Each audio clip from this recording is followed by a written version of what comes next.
Zubair datang mengatakan, saya, umurnya 15 tahun waktu itu, saya akan nyeberangin lautan Nil dan saya akan saksikan peperangan itu. Kata Ummu Salamah, lalu kemudian ditiupkanlah ya, bantal atau balon gitu kan, yang diletakkan di dalam, lalu dia menyeberang. Lalu Zubair pun menyaksikan peperangan tersebut, dan tidak lama kemudian sementara kami lagi dalam keadaan ragu, Zubair sudah menyeberang kembali dan berteriak sambil mengatakan, berita gembira wahai kaum mukminin, Najasyi telah diberikan kemenangan oleh Allah Subhanahu wa taala. Tapi di sini ada peran Zubair bin Awam yang sangat luar biasa beraninya, karena kalau dia pergi menyaksikan peperangan berarti ada kemungkinan dia kena serangan, gitu kan? Tapi dia berani hadir pada saat itu untuk mendatangkan informasi kepada kaum muslimin, dan ini saya angkat karena memang ditulis dalam buku yang sedang kita bedah. Kita masuk sekarang bagaimana perannya dia dalam kancah peperangan. Dimulai dari perang Badar misalnya. Perang Badar, Zubair bin Awam tampil menggunakan imamah berwarna kuning, dan beliau berada di depan pasukan. Pada saat awal takbir Nabi SAW menyerang, maka dia sudah menyerang orang-orang Quraisy, gitu kan?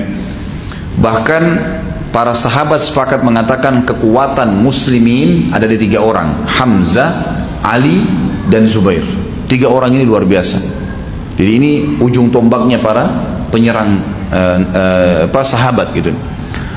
Nah, karena beraninya dia, dan selain berani, Zubair bin Awam juga selalu menjaga penampilan yang rapi dan bersih walaupun di kancah peperangan.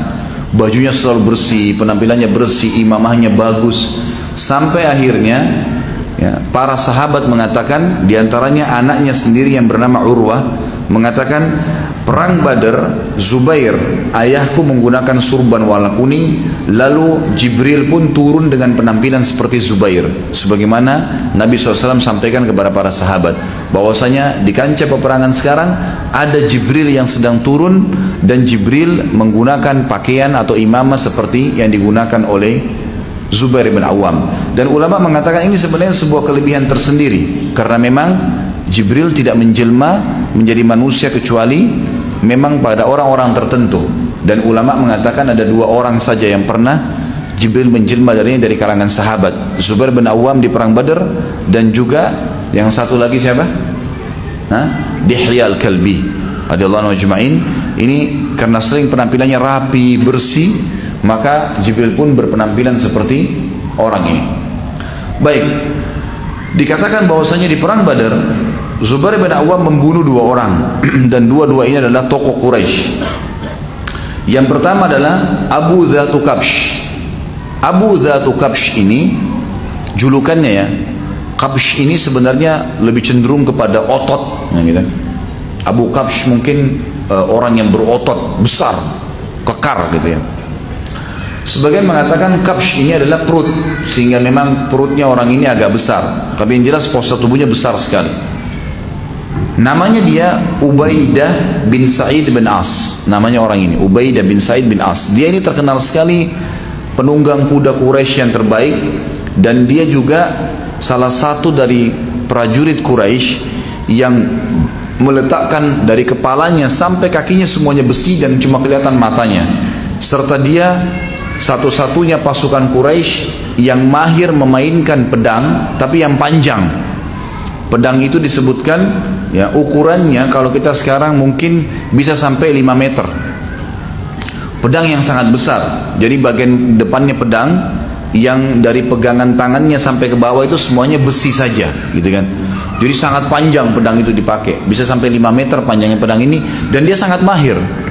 Di kancah peperangan Badar, dia menyiksa kaum muslimin, memukul orang di sini kesakitan, ada yang patah tangannya, ada yang putus, ada yang dibunuh sama dia. Lalu beberapa sahabat mendatangi Nabi SAW mengatakan, ya Rasulullah, ini Abu Dzatu Kabsh ini mengganggu kami nih, berbahaya kalau dibiarkan. Maka Nabi SAW mengutus Zubair, cari Zubair, suruh Zubair hadapin.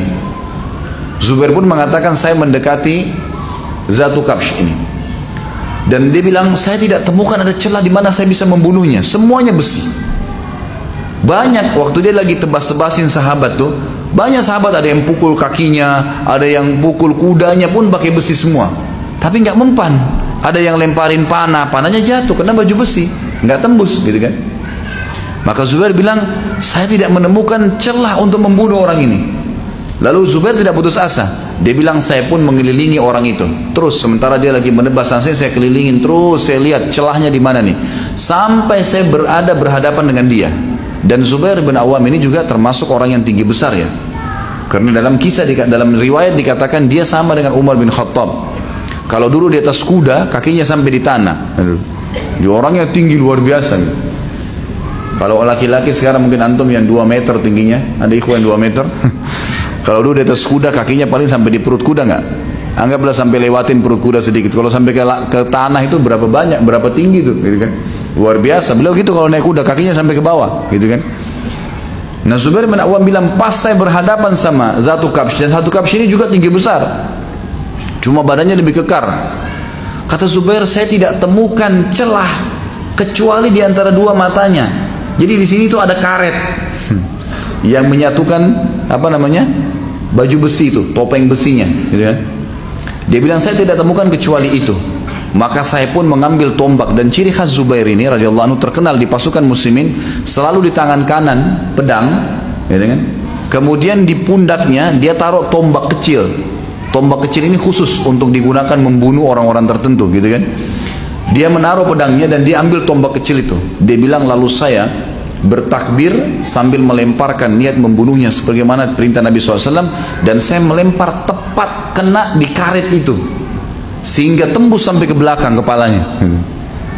Dalam riwayat lain dikatakan Zubair bin Awam mendapatkan celah, kemudian meloncatin Zatu Kabsh ini sampai jatuh dari kudanya, kemudian menancapkan tombaknya di celah tadi yang bisa kena, dan akhirnya terbunuh. Dan Zubair mengatakan, saya berusaha menarik tombak saya kembali itu dengan sangat susah payah sampai bengkok tombak saya gitu. Tapi perannya adalah di sini di kancah peperangan membunuh musuh, gitu kan? Membunuh musuh. Tentu dalam Islam